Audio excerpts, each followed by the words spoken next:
रोज रोज एक ही जैसा काम कर करके हम सभी बोर हो जाते हैं और काम करने में पूरा दिन निकल जाता है, जिसकी वजह से अपने लिए हमारे पास समय ही नहीं बचता। नमस्ते दोस्तों, मैं हूँ छाया और आपके अपने चैनल छाया रसोई में एक बार फिर से आपका बहुत बहुत स्वागत है। हमेशा की तरह फिर से आपके लिए बहुत यूजफुल टिप्स एंड ट्रिक्स लेकर आई हूँ, जिससे आपका काम करना काफ़ी आसान होगा, आपके समय और पैसे भी बचेंगे। तो दोस्तों, इसी तरह से और भी ज़्यादा यूजफुल टिप्स एंड ट्रिक्स देखने के लिए हमारे फेसबुक पेज को भी फॉलो करें। साथ ही साथ कमेंट बॉक्स में लिखकर जरूर बताएं कि इस चैनल का वीडियो आप किस शहर या फिर किस गांव से देख रहे हैं। अब किसी भी तरह की घड़ी हो गई, घड़ी हम सभी के घरों में तो आती ही रहती है।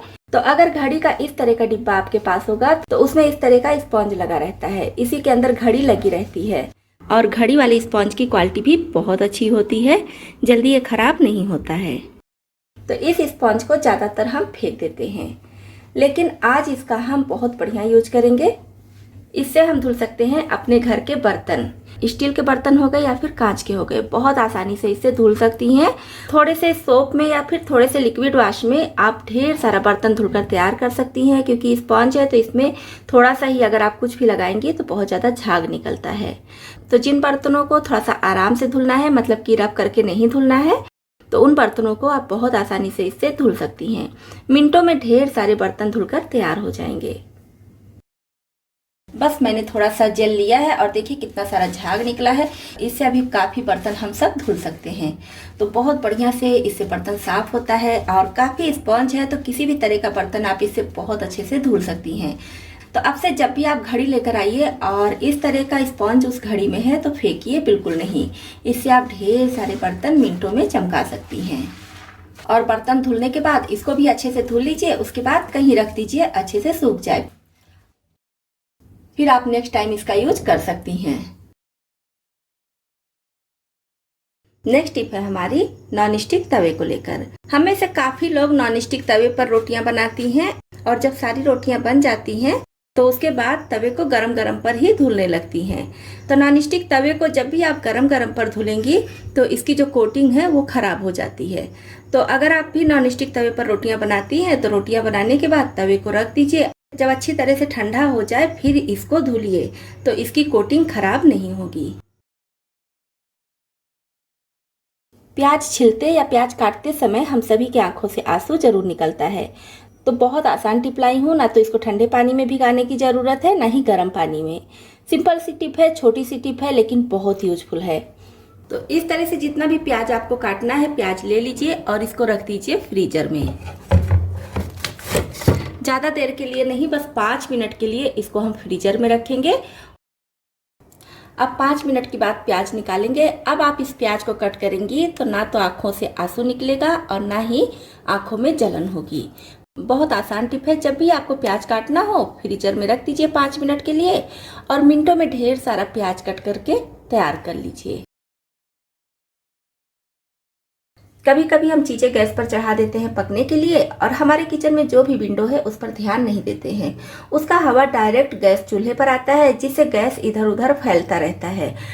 बर्तन में न लगकर गैस इधर उधर फैलता रहता है, जिसकी वजह से भी काफी गैस बर्बाद होती है। तो अगर आपके किचन में कोई ऐसी विंडो है जिसका हवा सीधे गैस चूल्हे पर आता है तो आप पहले विंडो को बंद कर दीजिए और उसके बाद गैस फ्लेम को ऑन कीजिए। या तो फिर आप अपना गैस फ्लेम ऐसी जगह रखिए जहां पर डायरेक्ट विंडो की हवा ना आए। इससे भी आपके गैस की काफी बचत होगी।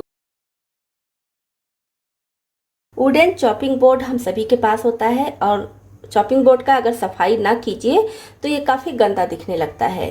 तो इसकी सफाई के लिए बहुत अच्छी टिप लाई हूँ। नींबू का लेंगे छोटा सा टुकड़ा, या जो नींबू आप यूज कर चुके हैं उसका रस निकाल चुके हैं, सिर्फ छिलका बचा है, उसको भी ले सकती हैं। तो चॉपिंग बोर्ड पर इसको हम इस तरह से रब करेंगे। लकड़ी की जैसे लाइनिंग जिधर से होगी उधर से रब करेंगे। इस तरफ से करेंगे तो अच्छे से नहीं साफ होगा, इधर से हम इसको इस तरह से रब करेंगे। तो दोनों साइड में अच्छे से हम इसको साफ कर लेंगे।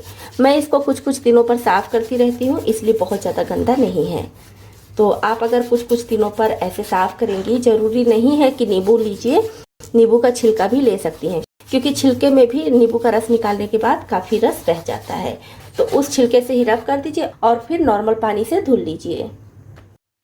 अब धुलने के बाद इसको कॉटन कपड़े से अच्छे से पोंछ लीजिए और पोंछने के बाद धूप में सुखा लीजिए 1 से 2 घंटे के लिए। उसके बाद जहाँ भी रखना हो आप रखिए, बिना सुखाए इसको नहीं रखिएगा, नहीं तो इसमें फंगस लगने का डर होता है। तो पहले इसको अच्छे से नींबू से रगड़ लीजिए, फिर पानी से धुल लीजिए, उसके बाद सारा पानी सुखा दीजिए, फिर इसको धूप में सुखा लीजिए। उसके बाद जहाँ भी आपको रखना है इसको रख सकती हैं। इसकी सारी गंदगी खत्म हो जाएगी और इसमें फंगस भी नहीं लगेंगे। ज़्यादातर घरों में जितने मेंबर होते हैं बस उतना ही पिलो होता है, या 1-2 पिलो ज़्यादा होता है कि अचानक से कोई मेहमान आ जाए तो उसके लिए। तो अगर उससे भी ज़्यादा मेहमान आ जा रहे हैं या आपके घर में पिलो कम है, तब आप इस टिप को अपना सकती हैं। तो यहाँ पर मैं ली हूँ एक पुराना पिलो कवर। आप फटा पुराना नया कोई भी पिलो कवर ले लीजिए। अब हमें चाहिए कंबल। ये हल्का वाला कंबल है। जब हल्की फुल्की ठंडी पड़ती है तब इस कंबल की ज़रूरत होती है, बाकी टाइम ये रखा रहता है। तो अगर आपके पास भी इस तरह का कंबल रखा है, पुराना है नया है, कोई भी ले लीजिए, या एकदम हल्का वाला इससे भी हल्का एक कंबल आता है वो है तो उसको भी ले सकती हैं। तो कंबल को हम पहले इस तरह से फोल्ड कर लेंगे। उसके बाद जो पिलो का शेप होता है उस शेप में इसको ऐसे कर लेंगे। तो ये थोड़ा सा मोटा वाला कंबल है, इसलिए एक कंबल से ही काम चल जाएगा। आपके पास अगर बहुत पतला वाला कंबल है तो 2 ले लीजिए। अब ये जो पुराना पिलो कवर है इसमें इसको डाल देंगे।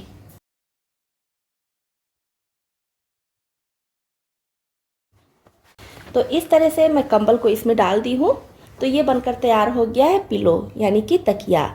अब अगर आप इस तकिए को किसी को देती हैं तो ये कवर तो काफ़ी पुराना है, देखने में अच्छा नहीं लग रहा है। साथ में अगर आप मेहमान को ये पिलो दे रही हैं तो अगर ऐसे खुल गया तो देखने में अच्छा नहीं लगेगा कि इसमें कंबल भरा हुआ है। या किसी किसी पिलो कवर में चैन होता है, तो चैन भी अगर भूल से खुल गया, या मान लीजिए कोई देखना ही चाहा कि क्या चीज़ है, तो कंबल दिखेगा तो अच्छा नहीं लगेगा।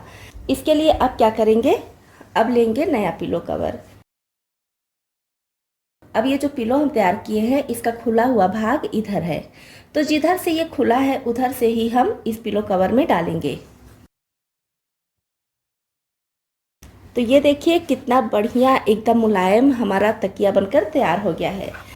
अगर आप इसको किसी मेहमान को दे रही हैं लगाने के लिए या खुद भी लगा रही हैं तो भी ख़राब नहीं लगेगा, क्योंकि इसका जो खुला हुआ भाग है वो अंदर हो गया है। तो यहाँ से पता भी नहीं चलेगा कि इसमें हम क्या चीज़ भरे हैं। तो बिना 1 भी रुपया खर्चा किए फ्री में बस कुछ सेकंड में ही हमारा ये पिलो बनकर तैयार हो गया है। क्योंकि हम इसमें कंबल भरे हैं तो ये बहुत ज़्यादा सॉफ्ट है, कोई भी लगाएगा। ये देखिए बिल्कुल भी हार्ड नहीं है, एकदम सॉफ्ट, कोई भी लगा ले। और देखने से भी बहुत अच्छा लग रहा है, पता भी नहीं चल रहा है कि इसमें हम कंबल डाले हैं। मैं यहाँ पर पत्ता गोभी और आलू की सब्जी बना रही हूँ, तो इसमें मुझे कसूरी मेथी डालना है। तो सब्जी मैं बना ही रही हूँ और बनाते समय इसको ढकी भी हूँ। तो ये कसूरी मेथी एकदम सॉफ्ट हो चुकी है, इसको क्रिस्प करना है जिससे सब्जी का स्वाद बढ़िया से आए और कसूरी मेथी पता ना चले। तो प्लेट काफ़ी गर्म है तो इसी प्लेट पर इसको मैं डाल दे रही हूँ। बस आप 2 से 3 मिनट में ही देखेंगी कसूरी मेथी एकदम कुरकुरी हो चुकी है। ये देखिए, तो इस तरह से इसको अलग से हमें भूनने की ज़रूरत नहीं पड़ी, ना ही धूप दिखाने की ज़रूरत पड़ी, और बहुत बढ़िया से ये कुरकुरी हो चुकी है। इस तरह से बढ़िया से क्रश करके आप कसूरी मेथी को किसी भी सब्जी में ऐड कर सकती हैं और सब्जी का स्वाद बढ़ा सकती हैं। अक्सर बच्चे हो गए या बड़े, सबके कपड़ों में खासकर टी शर्ट में इस तरह का रबर प्रिंट होता ही है। तो पूरे टी शर्ट को अगर प्रेस करना पड़ता है तो इस पर भी प्रेस चला जाता है, जिसकी वजह से ये प्रिंट खराब हो जाता है। तो नया टी शर्ट भी एकदम पुराना सा दिखने लगता है, अच्छा नहीं लगता है। तो इसके लिए क्या करेंगे, जब भी आपको टी शर्ट या फिर इस तरह का रबर प्रिंट वाला कोई भी कपड़ा प्रेस करना हो तो इस तरह से पहले बिछा लीजिए और फिर इसके ऊपर हैंकी लीजिए, कोई भी कॉटन हैंकी इसके ऊपर रख दीजिए। और अब आप इसको प्रेस से इस तरह से प्रेस कीजिए। तो प्रेस में ये रबर प्रिंट बिल्कुल भी नहीं चिपकेगा और बहुत अच्छे से प्रेस हो जाएगा। तो ये देखिए, इस तरह से इसको प्रेस कर लेंगे और बाद में बाकी का टी शर्ट प्रेस कर लेंगे। तो आपका रबर प्रिंट प्रेस में बिल्कुल भी नहीं चिपकेगा, ना तो प्रिंट खराब होगा और ना ही आपका प्रेस खराब होगा। कभी कभी हमें कढ़ाई, कुकर कुछ भी तुरंत धुलकर तुरंत उसमें खाना बनाना होता है। तो हम क्या करते हैं कि धुलने के बाद पानी सहित ही इसको गैस पर चढ़ा देते हैं। तो जब भी आपको ये ज़रूरत हो कि तुरंत बर्तन धुलकर तुरंत गैस पर चढ़ाना है, तो पहले बर्तन को अच्छे से पोंछ लीजिए और उसके बाद फ्लेम ऑन कीजिए। तो डायरेक्ट आपका बर्तन गर्म होगा और जो भी चीज़ें आप इसमें डालेंगी वो तुरंत गर्म होने लगेगा। पानी को अलग से गर्म करने की या सुखाने की ज़रूरत नहीं पड़ेगी। तो इससे भी आपके गैस की काफ़ी बचत होगी। जब भी आप कोई भी खाना पकाइए तो खुले में ना पकाइए। खुले में पकाने से क्या होता है कि चीज़ें जल्दी नहीं पकती हैं और हमारा गैस ज़्यादा खर्चा होता है। तो दाल हो गया, चावल हो गया, सब्जी हो गई, कोई भी चीज़ हो गया, आप इस तरह से ढक दीजिए और फिर उसको पकने दीजिए। तो इस तरह से चीज़ें जल्दी पकेंगी, समय की बचत होगी, साथ ही साथ गैस की भी बचत होगी। नेक्स्ट टिप है हमारी इस तरह के जिप रैप यानी कि फ्रेश रैप को लेकर। तो हम सभी के किचन में इसका यूज पर डे होता है किसी न किसी चीज़ में। तो जब हम इसको कट करके यूज कर लेते हैं तो ये बहुत बुरी तरह से इस पर चिपक जाता है, जिससे पता नहीं चलता है कि कहाँ पर है। हम इसको कितना भी इस तरह से खोजें कि कहाँ पर है, जैसे सेलो टेप चिपक जाता है ना, उसी तरह से ये भी चिपक जाता है। तो मिलता ही नहीं है कि नेक्स्ट टाइम इसको कहाँ से खोलकर कैसे यूज करें। तो इसी के लिए बहुत अच्छी टिप लाई हूँ। जब भी आप इस जिप रैप का यूज कीजिए तो जहाँ से कट करके निकाली हैं वो भाग तुरंत ही मिल जाता है। जैसे मैं अभी इसको कट करके निकाली हूँ तो मुझे इसको खोजने में ज़्यादा दिक्कत नहीं हुई, तुरंत का तुरंत ये मिल गया।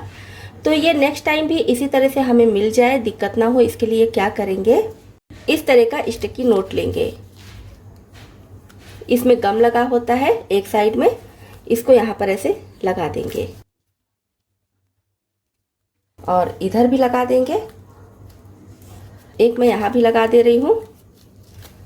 तो बस अब इस तरह से इसको इसके डिब्बे में पैक करके रख देंगे। अब नेक्स्ट टाइम जब भी हम इसको निकालना चाहेंगे तो इसको खोजने की ज़रूरत नहीं पड़ेगी कि कहाँ से ये चिपका है, कहाँ से इसको निकालना है। इस तरह से देखिए बहुत आसानी से ये मिल जाएगा हमें। तो इसको मैं ऐसे रोल करके रख दे रही हूँ। अब इसको इस डिब्बे में रख देंगे, जब भी यूज करना होगा तो निकाल लेंगे। तो छोटी सी टिप है लेकिन बहुत यूजफुल है, आप भी इसको अपने किचन में अपना सकती हैं। तो दोस्तों, आपको इसमें से कौन सी टिप ज़्यादा पसंद आई और कौन सी पहले से पता थी, कमेंट बॉक्स में लिखकर जरूर बताइए। चैनल पर पहली बार आए हैं और इसी तरह से यूजफुल वीडियो देखना चाहते हैं, साथ ही हमारी यूट्यूब फैमिली में भी शामिल होने के लिए इस चैनल को सब्सक्राइब कर लीजिए।